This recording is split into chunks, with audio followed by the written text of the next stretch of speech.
የመንገደኞች ዘት ክፍል 101። ምን ብዬ ልጀምርልህ? 7 ዓመት የጠበቅኩት ፍቅረኛዬ እኔን ማግባት እንደማይፈልግ ነግሮኝ ተለየኝ። ከተለያየን ከዓመት በኋላ አንድ ሰው ተዋወቅኩ። እሱም ሊያገባኝ እንደሚፈልግ በተደጋጋሚ ነግረኝ ነበር። በአጭር ጊዜ ውስጥ ተግባባን። ውስጤ ያሰበው ግን ለ7 ዓመት አብሬው ቆይቼ ሳንግባባ የተለያየ ነው፣ አምላኬ ይህን ሰው ለእኔ ስላለው ነው ብዬ አመስግኜ ሳልጨርስ በአንዲት በተረገመች ቀን ሩም ገባን።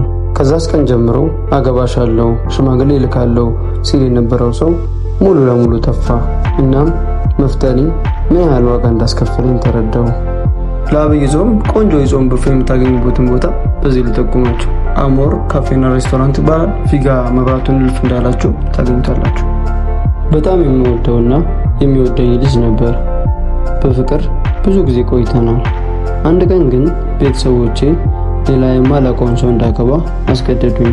እናም ምንም ያህል ደስተኛ ባልሆንም በእነርሱ ምርጫ አስገድደውኝ ሌላ ሰው አገባው። ገንዘብ እንኳን ከቤተሰቦቼ የሚፈልግ ሰው ነበር። ሕይወቴን ሙሉ በሙሉ አመሰቃቀለብኝ። አየህ ፍጹም፣ ያኔ ለቤተሰቦቼ አላገባም ብዬ ባስቸግራቸውና ልቤ ሌላ ሰው ጋር ነው ብዬ ከስራቸው በጠፋ ኖሮ ይህ ሁሉ ነገር አይፈጠርብኝም ነበር።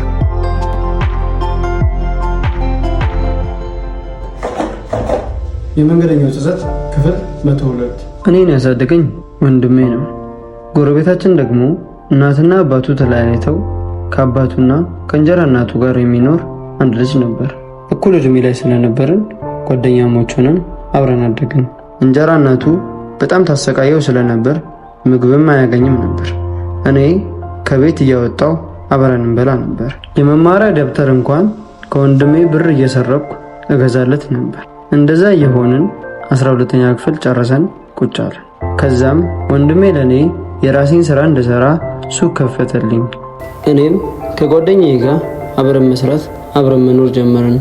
የበላሁትን እየበላ የጠጣሁትን እየጠጣ አብሮኝ የሚኖረው ልጅ ግን በስተመጨረሻ ተቀየረብኝ።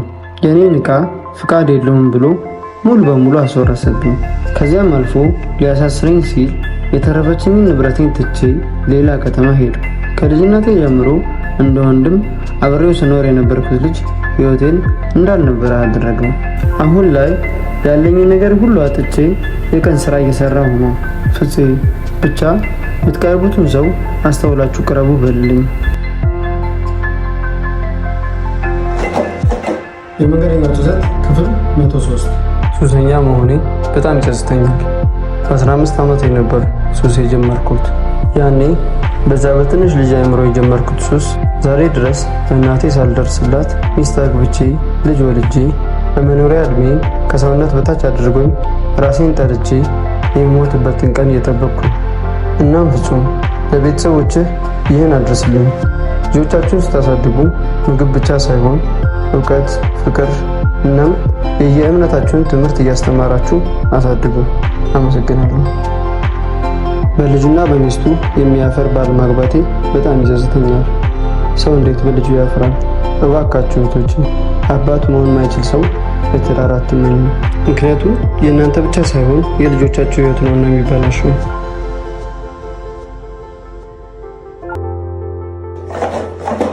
የመንገደኞች ዘት ክፍል 104። ስንጋባ በጣም ጸባየኛና መልካም ሰው መስሎኝ ነበር። እሱ ግን አረብ ሀገር ለአረብ ሀገር ተንከራትቼ ያመጣሁትን ንብረትና ገንዘብ ፈልጎ ነበር የቀረበኝ። ለእርሱና ለቤተሰቦቹ ብዬ ያልሆንኩት ነገር አልነበረም። በበረሃ ተሰድጄ ሄጄ ሰው ሀገር ላይ አካል ጉዳተኛ ሆንኩ። እሱ ግን ዛሬ ላይ ይንቀኛል፣ ያንጓሸኛል። ልጅነቴን፣ ህልሜን፣ ሳቄን፣ ተስፋዬን ሁሉ ቀምቶኛል። እሱ ነው የኔ ጸጸት። ወላሂ ሁሌም የእግር እሳት የሚሆንብኝ ባሌ ለመጨረሻ ጊዜ ልንገርሽ አድምጪኝ እያለኝ እምቢ ብዬ ሳልሰማው ይችን ዓለም መሰናበቱ ነው። ምን አለ ሊነግረኝ የፈለገውን ነገር በሰማሁት ኖሮ።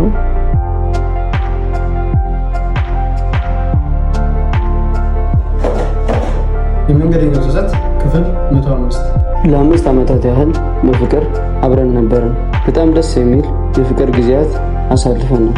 የሰዎች ወሬና የኔ የልጅ አምሮት የሁል ጊዜም ጭቅጭቃችን ነበር። እሷ ግን ብዙውን ጊዜ የልቧን በልቧ ይዛ እሺ ትንሽ እንቆይ ትለኝ ነበር። አንድ ቀን ግን ምንም ሳላውቀው ምንም ሳትለኝ ጥላኝ አዲስ አበባ ገባች። እኔ ያለሁት ክፍለ ሀገር ነው።